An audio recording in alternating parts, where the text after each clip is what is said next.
বিভিন্ন সময় আন্দোলন সংগ্রামে আমরা একে অপরকে সহযোগিতার হাত বাড়িয়েছি। উনি আমাকে এই বিষয়টি বলেছিলেন যে অন্য আরেকটি পক্ষের আগেই এই নামে তিনি দল নিবন্ধনের জন্য আজকে না আরো আগেই তিনি নির্বাচন কমিশনে দরখাস্ত করেছিলেন।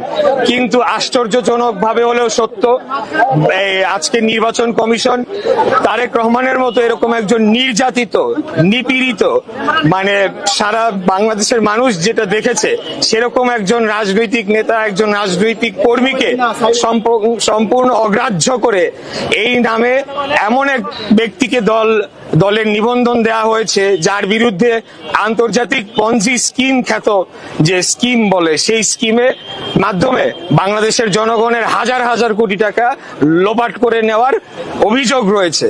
তো আমরা বলতে চাই যে সেটি একটি যেমন বিষয়, আরেকটি বিষয় হলো যে কেন তারেক রহমানকে রাজনৈতিক দলের নিবন্ধন দেওয়া হবে না, আর যদি ওনাকে না দেওয়া হয়ে থাকে আর কোন কোন দল শর্ত সম্পূর্ণভাবে পূরণ করে এই বাংলাদেশের নির্বাচন কমিশনের তারা নিজেদের নিবন্ধন সম্পন্ন করেছে, সেটি প্রত্যেকটির অডিটেড রিপোর্ট জনসম্মুখে পাবলিশ করতে হবে।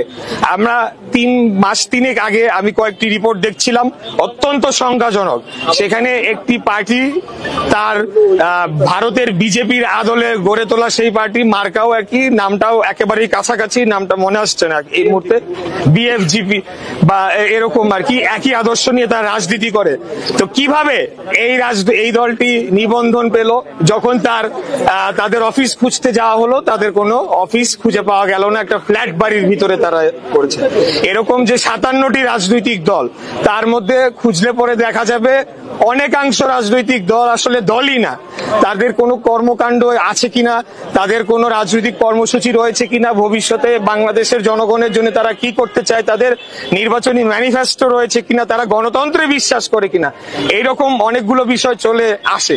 তো এইরকম একটা বিষয় যখন চোখের সামনে ঘটে, তখন আমি আর নিজেকে মনে করি নাই যে বাসায় বসে থাকা আমার উচিত।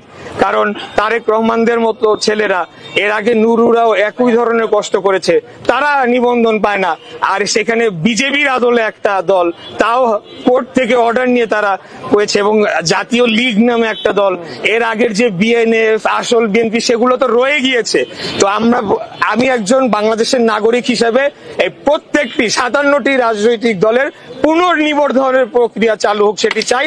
তার মাধ্যমে আসলেই বাছাই করা হোক যে কারা রাজনৈতিক দলের নিবন্ধন পাওয়ার যোগ্য এবং কারা ভুইফোর রাজনৈতিক দল হিসেবে তাদেরকে ক্ষমতাসীনরা যখন যে যার সুবিধা মতো প্রতিষ্ঠা করেছে, এটি আমি বলতে চাই। এর জন্য আজকে তারেক রহমানের সাথে সহমর্মিতা জানাতে এসেছি, তার পাশে সহযোদ্ধা হিসেবে রয়েছি, এবং আমরা জোরালো দাবি জানাচ্ছি অবিলম্বে তার নিবন্ধন দিতে হবে। অনেক এরকম দলের নিবন্ধনের কথা হচ্ছে, তারা কোনটা এখন বললে তো অনেক কিছু বলতে হয়, কোনো শর্ত মানে না, বললেই হয় তাইলে আমরা এমনি নিয়ে যাব নিবন্ধন। কিন্তু তারেক রহমানের তো সমস্ত কিছু পরীক্ষিত, তারপরেও কেন তার মতো একজন নেতাকে কি কারণে তিনি আজকে 8 দিন যাবত এখানে গণ অনশন করছেন, তারপরেও কিন্তু সরকারের আমরা দেখেছি যে কোন ক্ষেত্রে একজন ব্যক্তি আসলে মনে হয় পুরা কোহর্ট একদম গেট খুলে তাকে রিসিভ করার জন্য চলে আসে।